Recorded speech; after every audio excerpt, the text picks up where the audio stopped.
उम्मीदवार हमने अपने स्वार्थ के लिए और अपने वोट बैंक के लिए यहाँ आकर के ये झूठा नाटक किया, नेताजी को बल गिराने की बातें की और झूठी बातें फैलाई। अब एक समाज से कोई चुनाव जीता नहीं जाता है। नेता वो होता है जो 36 कौम को साथ में लेकर के चलता है। मेदाराम बेनीवाल ने अपने फायदे के लिए मेरी राजनीतिक हत्या करने का प्रयास किया उन लोगों ने।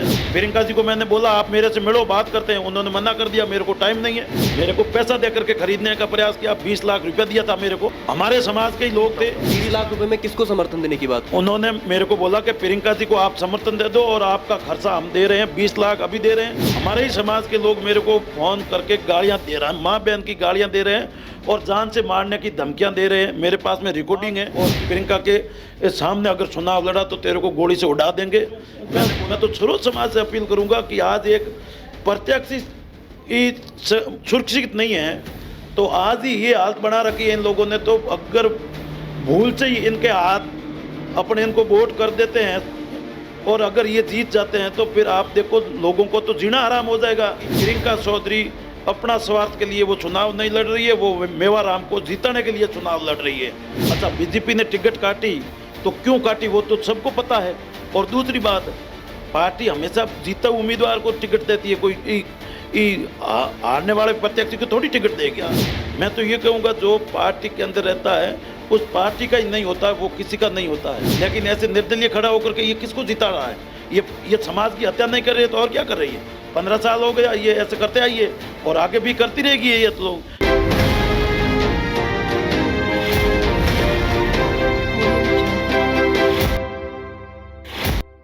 राजस्थान की राजनीति में आए दिन सियासी उठापटक के किस्से आप सुन ही रहे होंगे और ऐसा ही एक किस्सा बीते दिनों हुआ बाड़मेर की विधानसभा सीट में, जहां पहले तो ये खबर आई सामने कि आरएलपी जो पार्टी है उसने अपना समर्थन एक निर्दलीय प्रत्याशी डॉक्टर प्रियंका चौधरी को दिया है, मगर उसके कुछ ही देर बाद इस खबर का खंडन होता है और खुद आरएलपी के प्रत्याशी सामने आते हैं और कहते हैं कि ये खबर झूठी है। अब इस खबर में सच क्या है और इस खबर के बाद क्या कुछ इस प्रत्याशी की राजनीति को प्रभाव पड़ा है, ये जानने के लिए हम मौजूद हैं आरएलपी प्रत्याशी जोगाराम डूडी के साथ। तो इनसे बात करते हैं। सर, ये बीते दिनों जो खबर आई कि आरएलपी ने पहले अपना जो समर्थन है वो भाजपा से जो बागी होकर चुनाव लड़ रही हैं डॉक्टर प्रियंका चौधरी उनको दिया और उसके बाद फिर आप कहते हैं कि ये खबर झूठी है, इस पे जरा आप बताएं कि सच क्या है। देखिए, पहले तो मैं आपके दर्शकों को और आपको नमस्कार और धन्यवाद दूंगा, आपको भी, आपके चैनल को भी, कि आप मेरे एक छोटे से गरीब घर से निकले हुए कार्यकर्ताओं की बात आप सुनने के लिए और पूछने के लिए आए, इसके लिए आपको बहुत बहुत धन्यवाद। एक मीडिया ही है जो हर बात को एक दूसरे तक पहुंचा सकते हैं, लेकिन मैं यही चाहूँगा कि सच जो होता है वो ही लोगों तक पहुंचाएं ताकि ये जनता भी भ्रमित नहीं हो और जनता सही निर्णय ले सके। इनके ऊपर आप ज़्यादा फोकस करोगे तो निश्चित तौर से एक किसान घर से निकला हुआ बेटा, गरीब, ये कोई भी अगर चुनाव लड़ना चाहे तो उनकी कोई चुनाव में उनकी राजनीतिक हत्या न कर सके, वो एक मीडिया ही है, वो हमारी बात सुन सकते हैं। बाकी तो बड़े बड़े धन बल के ये ऊपर रात रात में क्या कर देते हैं क्या नहीं करते हैं, उनका खुद का स्वार्थ वो देखते हैं और हमेशा बड़े लोग ये चाहते हैं कि छोटे लोग आगे नहीं आए। अगर ये आगे आ गए तो कि हमारी दुकानें बंद हो जाएगी, यही उस दिन इन लोगों ने ढोंग रचा था। बाकी कोई समर्थन अगर देता तो मैं समझता हूँ कि प्रत्याशी जो मैदान में होता है वो समर्थन देता है या कोई दूसरा आके समर्थन देता है। ये आपको भी सोचना चाहिए और जनता को भी समझना चाहिए कि ये अपने लालच के अंदर कोई बाहर की विधानसभा के प्रत्याशी आते हैं और कॉन्फ्रेंस करके चले जाते हैं। अभी मैं बाईतों के अंदर जाके बोल देता हूँ कि भाई उम्मीदवार हमारे यहाँ प्रत्याशी नहीं है और बीजेपी को समर्थन दे दिया या कांग्रेस को समर्थन दे दिया है, तो ये कोई समर्थन नहीं होता है क्योंकि वो प्रत्याशी है, वहाँ चुनाव लड़ रहा है। तो उसी तरह मैं भी एक प्रत्याशी हूँ और मैं चुनाव लड़ रहा हूँ, मैदान के अंदर हूँ और पार्टी मेरे को टिकट दी।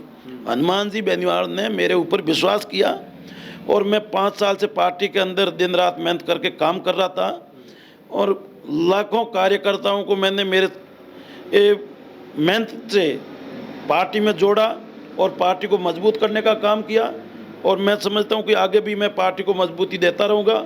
जितना हो सके मेरे से मैं दिन रात मेहनत करूँगा और मेरे को विश्वास है आज नहीं तो कल जब सच्चाई सामने आएगी तब माननीय सुप्रीमो साहब भी ये मेरे को बहुत सुप्रीमो के ऊपर विश्वास है कि सुप्रीमो हनुमान बेनीवाल साहब कभी गलत निर्णय नहीं लेता है और किसान के बेटे की कभी हत्या नहीं करता। वो उनकी राजनीति बनाने का काम करता है लेकिन वो किसी को राजनीतिक से काटने का काम नहीं करता है, जैसे उम्मीदवार राम ने किया।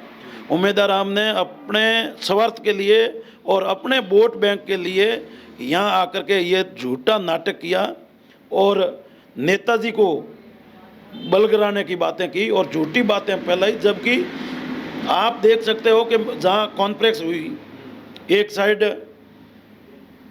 वहाँ प्रत्याशी है नहीं और वो बोल रहे हैं कि मैं समर्थन दे रहा हूँ, दूसरी साइड जो निर्दलीय प्रत्याशी है वो उनके साथ भी नहीं था, तो उनका समर्थन किसने लिया और किसने दिया, ये एक सोचने की बात है। ये एक साजिश रची गई थी, बाकी इनमें समर्थन नहीं दिया था। मैं मैदान के अंदर हूँ, मैं मजबूती से चुनाव लड़ रहा हूँ और राष्ट्रीय लोकतांत्रिक पार्टी के तमाम कार्यकर्ता मेरे साथ है। बायतू से बाड़मेर आकर समर्थन की बात कहने से आपको क्या लगता है कि उन्हें क्या फायदा होगा वहाँ?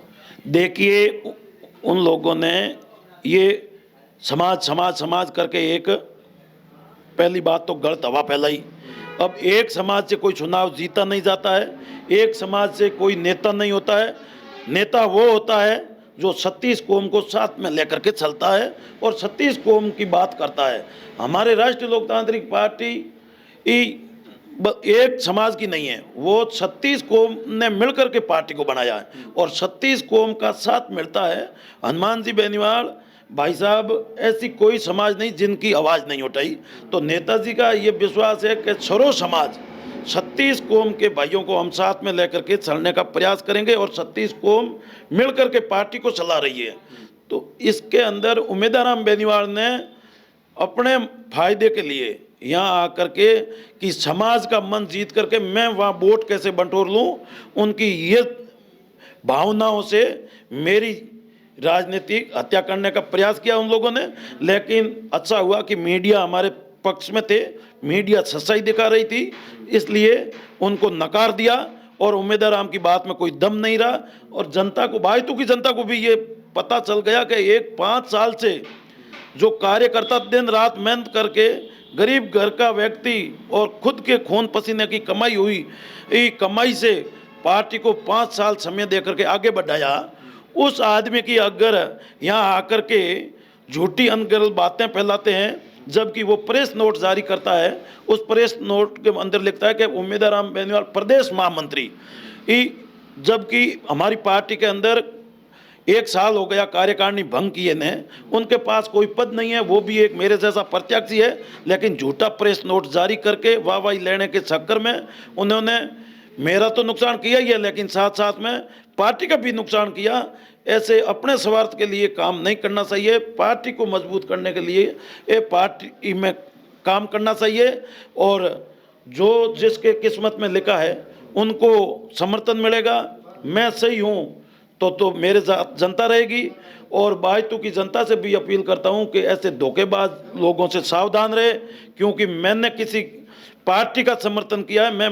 मेरे नेताजी ने मेरे को बोला 5 पॉइंट मेरे को बताया था मेरे नेताजी ने कि इन पॉइंटों के ऊपर आपकी सहमति बनती है तो आप समाज के मौजूद लोगों के बीच में बैठ करके बात करना और प्रियंका जी के सामने बैठ करके टेबल टू टेबल बात करके अपने आगे जिला प्रमुख और जिला परिषद के और प्रधान मंडलों के वोटों में ये हमारा कैसे सहयोग करें और पार्टी का दुपट्टा पहन करके अपने साथ में आकर के कॉन्फ्रेंस करती है और कहती है कि मेरे को आरएलपी पार्टी समर्थन दे रही है और मैं आरएलपी पार्टी को समर्थन दे रही हूँ। 7 विधानसभा सीटों पर वोट करें आरएलपी के पक्ष में और मैं जीतने के बाद में राष्ट्रीय लोकतांत्रिक पार्टी के साथ में रहूँगी, हनुमान जी के साथ में रहूँगी। अगर ये बात आपको बोलती है, वो ये शर्तें मंजूर करती है, पार्टी का झंडा और दुपट्टा प्रत्येक गांव ढाणी तक वो अपनी सभा करने के लिए जाती है तो साथ में लेकर जाएं। और जैसे आज़ाद समाज पार्टी से हमने गठबंधन किया है तो हम आज़ाद समाज पार्टी का झंडा और बैनर पोस्टर और उनका चुनाव चिन्ह लेकर के घूमते हैं। अगर हमें शर्म नहीं आती है तो उन्हें क्यों शर्म आती है? अगर आप देख सकते हो 9 तारीख के बाद में कभी उन्होंने, प्रियंका जी ने अपने मुंह से एक शब्द हमारी पार्टी के प्रति बोला हो या हनुमान जी के प्रति बोला हो या हमारे कार्यकर्ताओं के प्रति कोई बोला हो तो आप बता सकते हो? उन्होंने खाली अपने स्वार्थ के लिए कि जोगाराम की छवि कैसे खराब करूं, वो किसान कौम को हमेशा काटने का ही काम किया। 15 साल से वो ये करती आई है। ये मेवाराम की बी टीम है और बार बार ये जब चुनाव आता है तो मेवाराम को जीताने के लिए मैदान में तैयार हो जाती है और बार बार हमारे समाज के लोगों को इन्होंने नीचा दिखाने का काम किया और हमारी समाज का पैर काटने का काम किया है। बाकी इनका कोई स्वार्थ नहीं है। अगर ये हमारी पार्टी से समर्थन लेती तो ये प्रियंका जी ने मेरे को मिलने से मना क्यों किया भाई? प्रियंका जी को मैंने बोला आप मेरे से मिलो, बात करते हैं, उन्होंने मना कर दिया, मेरे को टाइम नहीं है। अच्छा, आज कब की बात है ये? 8 तारीख के शाम की बात है। मैंने, कुछ लोग आए थे हमारे समाज के मौजूद लोग, लेकिन उन लोगों को मैंने बोला कि उन लोगों ने मेरे को पैसा देकर के खरीदने का प्रयास किया। 20 लाख रुपया दिया था मेरे को, लेकिन मैंने उनके पैसे लिए नहीं। इन्होंने पैसे देने की कोशिश की? हमारे समाज के ही लोग थे, 20 लाख रुपए लेके आए थे, लेकिन मैंने उन पैसों को ठोकर मार दिया। मैंने बोला मैं पैसा नहीं लूँगा, मैं 5 साल से पार्टी के अंदर संघर्ष कर रहा हूँ, मैं मेरी पार्टी पे विश्वास करता हूँ।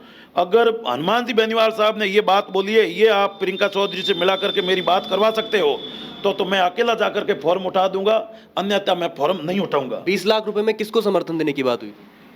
उन्होंने मेरे को बोला कि प्रियंका जी को आप समर्थन दे दो और आपका खर्चा हम दे रहे हैं, 20 लाख अभी दे रहे हैं, 12 लाख आप फॉर्म उठाओगे तब देंगे और 1.25 करोड़ चुनाव जीतने के बाद में देंगे।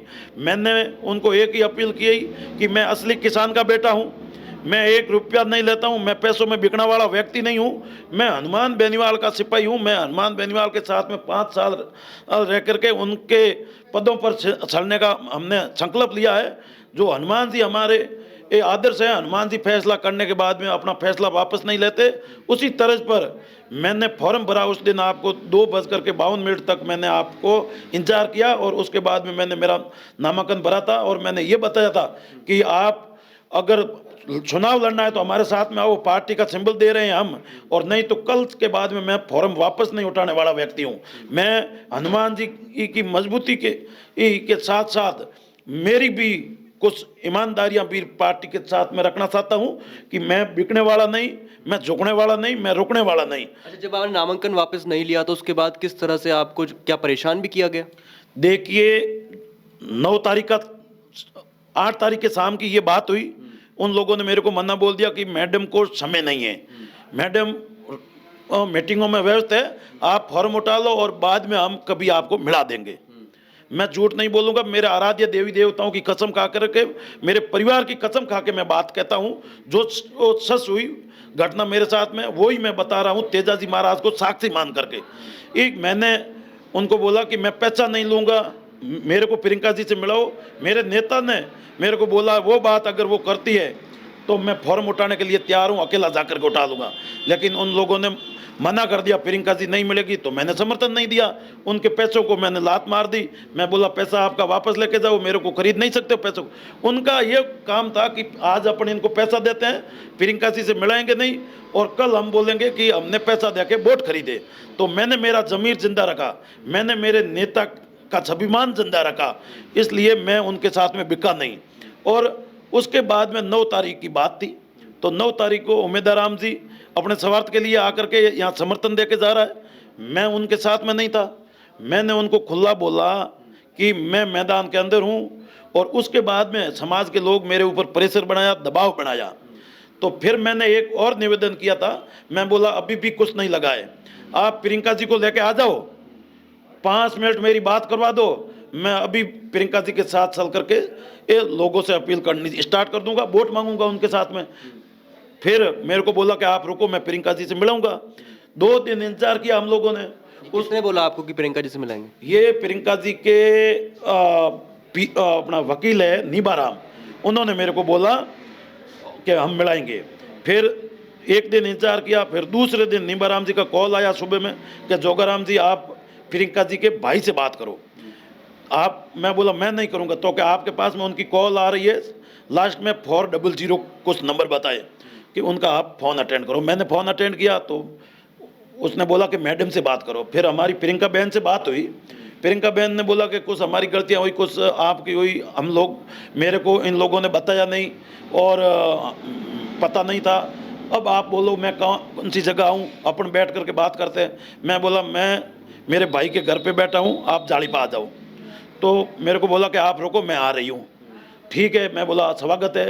मैं पूरा दिन इंतज़ार किया, फिर प्रियंका जी आई नहीं। फिर मैंने बाद में वापस नीबाराम को कॉल किया, मैं बोला क्या हुआ, तो नीबाराम जी ने मेरे को समय दिया कि रात को 10:30 बजे तक इंतज़ार करो, मैडम से मिला देंगे। नहीं 10 बजे सॉरी। तो मैंने 10:30 बजे शाम को फ़ोन किया नीबाराम जी को। मैं बोला क्या हुआ भाई, मैडम आया नहीं। तो कि जोगाराम जी आप मेरे कहने से 2 दिन इंतज़ार किया, अगर मेरे को कोई समाज का लोग पूछेंगे तो मैं बताने के लिए तैयार हूँ कि जोगाराम जी 2 दिन इंतज़ार कर रहे थे लेकिन मैडम मिली नहीं। अब क्या उनका निर्णय है वो मैं नहीं समझ सकता, लेकिन आपके साथ में भी धोखा हुआ है और अब आप अपना स्तर पर चुनाव लड़ो, वो अपने स्तर पर लड़ रही है, वो आपसे नहीं मिलेगी। फिर मैंने बोला अगर वो सामने वाली मिल ही नहीं सकती है तो हम किसके साथ में भाई जाए, हम समर्थन किसको दें। उसके बाद में आज 9 तारीख के बाद में ये लोग जो समाज की बात करते हैं, तो मैं तो इतना ही कहूँगा कि क्यों समाज को बदनाम कर रहे हो लोग मेरे। आप देखोगे, आप अब ऐसा वीडियो ऐसा रिकॉर्डिंग है वो मैं सुना नहीं सकता, क्यों कोई सोशल मीडिया पर कोई बहन बेटी सुन सकती है। इसलिए अनगरल लोग मेरे को, हमारे ही समाज के लोग मेरे को फ़ोन करके गालियाँ दे रहे हैं, माँ बहन की गालियाँ दे रहे हैं और जान से मारने की धमकियाँ दे रहे हैं। मेरे पास में रिकॉर्डिंग है। आप ही के समाज के लोग? मेरे ही समाज के लोग आकर के मेरे को ही गालियाँ दे रहे हैं, माँ बहन की गालियाँ दे रहे हैं। और कल मेरे को एक भाई जोगाराम यहाँ भुरटिया का है और पूनिया जात का है, उन्होंने मेरे को कॉल करके धमकी दी, बोला तेरे को गोली मार के उड़ा देंगे, नहीं तो प्रियंका के पक्ष में तो वोट मांग और प्रियंका के सामने अगर चुनाव लड़ा तो तेरे को गोली से उड़ा देंगे। मैंने बोला मैं गोलियों से डरने वाला नहीं हूँ, मैं मौत से डरने वाला नहीं हूँ, मैं मैदान के अंदर लड़ूंगा। जब मेरी ऊपर वाला चाहेगा उस दिन मेरे को जाना है, तू मेरे को रोक नहीं सकता, नहीं झुका सकता। फिर वो शाम को मेरे कार्यालय में आया, रात को 7:47 पर मेरे कार्यालय में आया और ऊपर आकर के मेरे को खुली धमकी दे के गया। 50 कार्यकर्ता बैठे थे मेरे पास में और उसके बीच में आकर के उन्होंने मेरे को गालियां दी और मेरे को मारने की, जान से मारने की धमकी दी। फिर मैंने पुलिस को कंट्रोल रूम में कॉल किया, पुलिस आई और उसके बाद में मैं मेरा मुकदमा दर्ज कराने के लिए गया हूं और न जाने अंड संड मेरे को गालियां दे रहे हैं और फ़ोन पर मारने की धमकियां दे रहे हैं। अब देखो कल क्या होगा मेरे साथ में वो तो मैं नहीं जानता, लेकिन मैं तो मेरे ईश्वर के ऊपर भरोसा करके चलता हूँ। जब तक ईश्वर चाहेगा तब तक मेरा कुछ नहीं बिगाड़ पाएगा। और अगर ऐसे चुनाव लड़ते मर भी जाऊंगा तो कम से कम सरो समाज तो ये सोचेगी कि एक सच्चा आदमी था और चुनाव लड़ता मारा गया और इनकी समाज ने ही मार दिया। तो मैं ये समझूंगा, मैं तो सरो समाज से अपील करूंगा कि आज एक प्रत्याशी सुरक्षित नहीं है तो आज ही ये हालत बना रखी है इन लोगों ने। तो अगर भूल से ही इनके हाथ अपने इनको वोट कर देते हैं और अगर ये जीत जाते हैं तो फिर आप देखो लोगों को तो जीना हराम हो जाएगा। जो छोटी समाज है उनकी क्या हाल होगा। आज हमारे साथ ये कर रहे हैं तो ये चुनाव लड़ने से रोकने का कोई किसी को अधिकार नहीं है। फिर भी देखो मैं तो लड़ाई लड़ रहा हूँ, राष्ट्रीय लोकतांत्रिक पार्टी के पक्ष में मैं वोट मांग रहा हूँ। मैं पार्टी का प्रत्याशी हूँ। मेरा बैलेट नंबर 1 पर ऊपर जोगाराम डूडी के पक्ष में वोट करें, बोतल के निशान पर वोट करें। और जनता से अपील करूँगा, सर्व समाज से अपील करूँगा कि आपके भाई को वोट देना। अगर कोई मेरे को मार भी दे, मेरे साथ में कोई लड़ाई भी टंटा करे, मेरे को कोई तोड़ मोड़ दे, तो भी आपके चैनल के माध्यम से मैं सर्व समाज से अपील करता हूं कि आपके बेटे को साथ दे, आपके भाई का साथ दे। मैंने 5 साल जनता के बीच में संघर्ष किया है और मैं जनता की लड़ाई लड़ रहा हूं, और ये इन लोगों को हजम नहीं हो रही है, इसलिए ये अनगर्ल मेरे को कमेंट कर रहे हैं, अनगर्ल बातें कर रहे हैं, गालियां दे रहे हैं, मारने की धमकियां दे रहे हैं।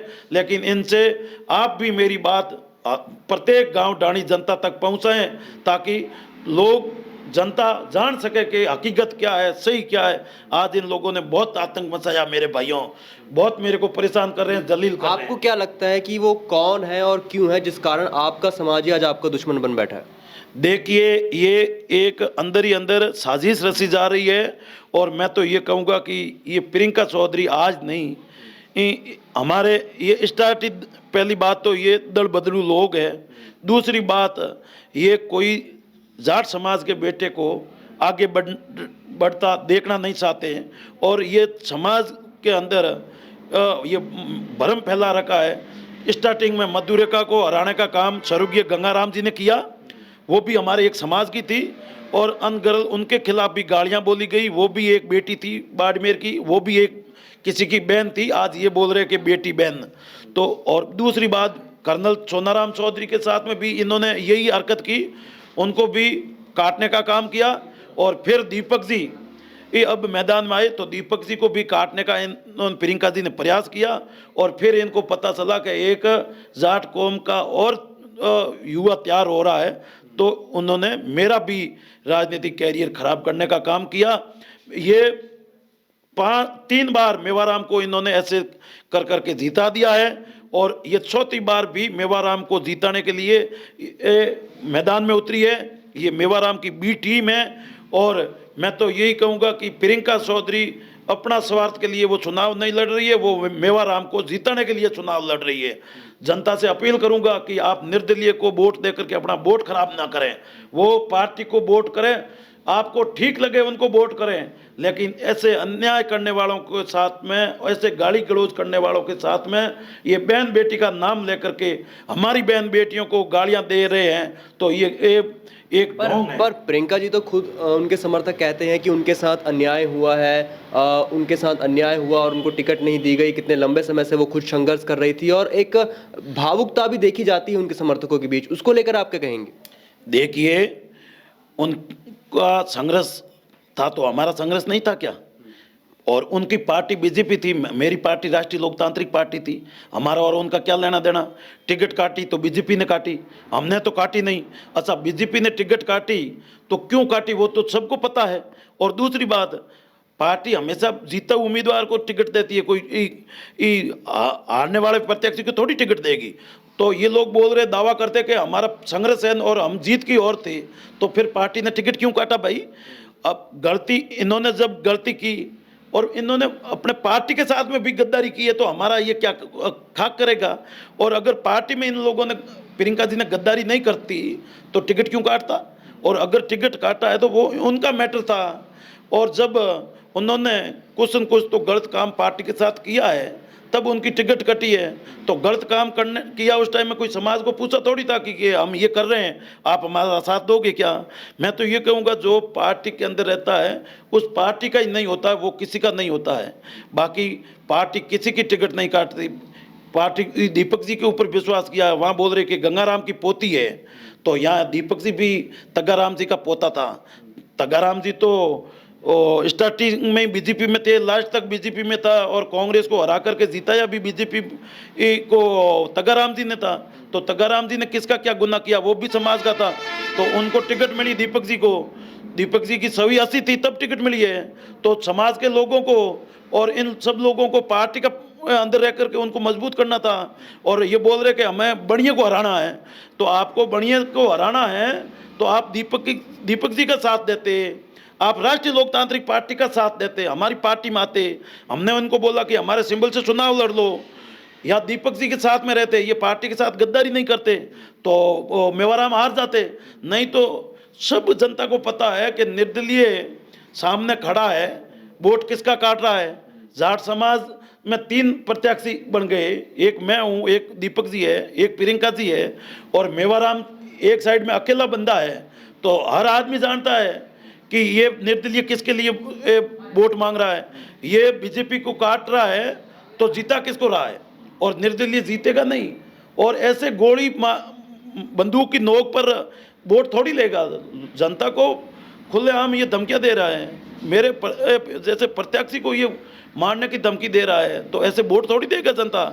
इनका तो माहौल खराब करना, और मेवाराम को जीता है कैसे, इसलिए ये सारा ढोंग कर रहे हैं। बहुत बड़ी इनकी डील हुई है, क्या पता है इनकी मेवाराम जैन से डील हुई है इनकी, आप कह रहे हैं? हाँ डील हुई है, तब तो ये निर्दलीय खड़ी हुई है, अपनी पार्टी की बागी बनी है, नहीं तो पार्टी के साथ रहती। अगर ईमानदार होते, टिकट तो 10 लोग मांग रहे थे बीजेपी में, हमारे 5 लोग हमारे भी मांग रहे थे आरएलपी में, लेकिन टिकट तो एक को मिलती है। फिर सारे पार्टी छोड़ करके चले जाएंगे, बोलेंगे कि हमारा गला घोट दिया, तो 10 लोग क्या निर्दलीय चुनाव लड़ेंगे, तो फिर पार्टी का मतलब क्या हुआ, पार्टी का प्रोटोकॉल क्या हुआ। पार्टी के अंदर रहना था इन लोगों को, इनकी गलतियां थी, उन गलतियों को सुधारना था। हो सकता है आगे इनकी गलती सुधार देते तो टिकट मिल जाती, लेकिन ऐसे निर्दलीय खड़ा होकर के ये किसको जिता रहा है। ये समाज की हत्या नहीं कर रही है तो और क्या कर रही है। 15 साल हो गया ये ऐसे करते आई है, और आगे भी करती रहेगी ये लोग, क्योंकि ये दल बदलू स्टार्टिंग में ही थे और आज यही काम कर रहे हैं, और क्या काम कर रहे हैं। अच्छा, इतना बड़ा बाड़मेर में एक घटनाक्रम होता है जहां समर्थन देने और समर्थन ना देने की बात होती है, क्या पार्टी के सुप्रीमो हनुमान बेनीवाल से आपकी बात हुई इसको लेकर, उन्होंने क्या कहा? देखिए, नेताजी ने मेरे को कॉल किया 7 तारीख को, उस दिन मेरे को 8 तारीख को 8 तारीख को नेताजी ने कॉल किया 12 बजे। तो नेताजी ने मेरे को बोला कि जोगा, मैं तेरे को छोटा भाई मानता हूँ और तेरे पर मेरा भरोसा है, विश्वास है, तू जो बात करेगा वो पार्टी के हित की करेगा। मैं तेरे को ये 5 पॉइंट बोल रहा हूँ, अगर ये पॉइंटों पर अगर सहमति बन जाती है ना तो तू फॉर्म उठा लेना, और अगर ये नहीं बनती है तो फॉर्म मत उठाना। मैं तेरे को बार बार कॉल नहीं कर पाऊंगा क्योंकि मैं बहुत व्यस्त हूँ और हमें चुनाव लड़ना है, राजस्थान को मजबूत करना है। तो आप निर्णय लो, वो मेरे और मेरे विश्वास में धोखा मत करना। मैं बोला नहीं करूँगा साहब। अब नेताजी को सब पता है कि जोगाराम ने धोखा नहीं किया है। अभी वो आपके साथ है इस फैसले में, आपके खिलाफ? नेताजी की भावना मेरे साथ है, नेताजी की भावना मेरे साथ है, लेकिन वो 9 तारीख को उम्मीदवार ने मेरे खिलाफत की और इन्होंने साजिश रच करके नेताजी को इन लोगों ने बरगलाने की बातें की। इसलिए नेताजी ने सोचा कि भाई हाँ हो सकता है कि जोगाराम, उन्होंने बोला कि ये मेवाराम से बिक गया, उम्मीदवार ने बोला कि ये मेवाराम से बिक गया, मेवाराम के साथ चला गया। तब नेताजी ने भी सोचा कि ऐसा हो सकता है घटना। नेताजी भी, उम्मीदवार हमारे सीनियर थे, उन्होंने भी विश्वास कर लिया। लेकिन धीरे धीरे बात जब उजागर होती है और वो बात हमारे सुप्रीमो के पास पहुंचती है, तब सुप्रीमो भी इस सोचते हैं कि बेचारा जोगा सही था और इन्होंने ये मेरे से गलती करवा दी। अब नेताजी का भी ये पक्ष मेरे साथ है। 8 तारीख को कहा आपने बात हुई, 8 तारीख के बाद आज 16 तारीख आ चुकी है, कुछ इस बीच कोई बात हुई आपकी उनके साथ? नहीं, नेताजी के साथ में मेरी कोई बात नहीं हुई, और मेरे को नेताजी ने ये भी बोला कि बार बार मेरे को समय नहीं है, बार बार अपने फ़ोन पे बात नहीं कर सकेंगे, और मेरे को विश्वास है जो तू करेगा वो पार्टी के हित में करेगा। तो नेताजी ने मेरे से बात नहीं हुई, तो नेताजी मेरे खिलाफ कोई बयान भी नहीं दिया, क्योंकि नेताजी को विश्वास है कि ये पार्टी का सच्चा सिपाही है। और अब तो नेताजी को भी ये महसूस हो रहा है कि मैंने कोई गलत आदमी के समर्थन की बात कर दी, क्योंकि 9 तारीख के बाद में कभी उन्होंने प्रियंका चौधरी के मुंह से या उनके कार्यकर्ताओं के मुंह से एक शब्द इन्होंने हनुमान बेनीवाल का नहीं लिया, और नहीं हमारी पार्टी का एक भी बार मुंह से अपने पार्टी का नाम लिया, और नहीं कोई पार्टी का झंडा दुपट्टा लगाया। अगर ये हमारे से समर्थन लेते तो ये हमारी पार्टी का झंडा लेके घूमते और हर जगह जाते, वहाँ नेताजी का जयकारा लगाते। हम लोग नेताजी का जयकारा लगा रहे हैं तो इनको कौन सी शर्म आ रही थी। लेकिन ये तो इन्होंने तो एक ही सोचा कि अपन ऊपर उम्मीदवार को पटा लिया है, और उम्मीदवार ने बात कर ली और नोटिस जारी करवा देते हैं, उसके बाद में जनता में हवा फैल जाएगी और फिर हम पार्टी के ये कार्यकर्ताओं को साथ में नहीं रखेंगे, इसलिए तो वो मेरे साथ में बैठ करके कॉन्फ्रेंस नहीं किया, क्योंकि ये कल बोलेंगे कि आरएलपी पार्टी ने जीता जाए। तो ये खुद को अपने को बहुत मजबूत समझ करके हमारी पार्टी के कार्यकर्ताओं को, भावनाओं को वो ठेस पहुंचाने का इन्होंने काम किया। बाकी इनका कोई काम नहीं था, इनको मतलब गलत मैसेज फैलाना था, वो फैलाया। बाकी इनको पता है कि जीत तो गलत मैसेज का आपको क्या लगता है, किसको ज्यादा प्रभाव होगा, आपको या उनको, या किसको फायदा होगा? देखिए 2-3 दिन तो जनता ने सोचा कि हाँ ऐसा हो गया होगा, लेकिन अभी जैसे आपके भाइयों, मीडिया के भाइयों से मेरे को जो साथ मिल रहा है ना, उनसे धीरे धीरे जनता तक बात पहुंच रही है।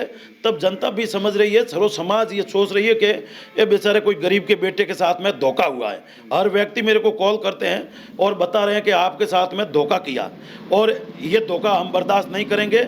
और हम 25 तारीख को आपके साथ में धोखा किया, इनका मुंह तोड़ जवाब देंगे और बोतल के निशान पर वोट करेंगे। आपके भाई मैदान के अंदर रहो, आप डरो मत, हम सब आपके साथ हैं। और लोगों का जो सही लोग हैं और जो अपने ईमानदारी के ऊपर चलने वाले व्यक्ति हैं वो मेरे साथ हैं, और जो कुछ लोग बिकाऊ हैं वो तो अब किसी के साथ नहीं है, वो अपने परिवार के भी साथ नहीं है। और जो गालियां दे रहे हैं वो तो अपने माँ बाप के अगर संस्कारों ऊपर चलते तो मेरे को गालियां थोड़ी देते। तो उन लोगों को तो ये 10-15 लोग हैं, वो वहाँ हमारे वैसे बाड़मेर विधानसभा का भी नहीं है, वो खड़ीण के लोग हैं, शॉर्टन साइड के लोग हैं, और वो प्रियंका के कहने के ऊपर ही हमें गालियां दे रहे हैं, मारने की धमकियां दे रहे हैं, लेकिन उनसे हम डरने वाले नहीं हैं। तो ये थे बाड़मेर में आरएलपी के प्रत्याशी जोगाराम डूडी, जिन्होंने बताया कि बीते दिनों जो ये उठापटक राजनीति की हुई, ये घटनाक्रम जो हुआ, किस तरह से जनता को बरगलाने का एक काम किया जा रहा था, और उन्होंने अपने नजरिए से पूरे इस घटनाक्रम को हमें समझाने की भी कोशिश की। आप देख रहे थे DCN live Barmer, cameraman Rajendra के साथ संवाददाता मनोज पांडे।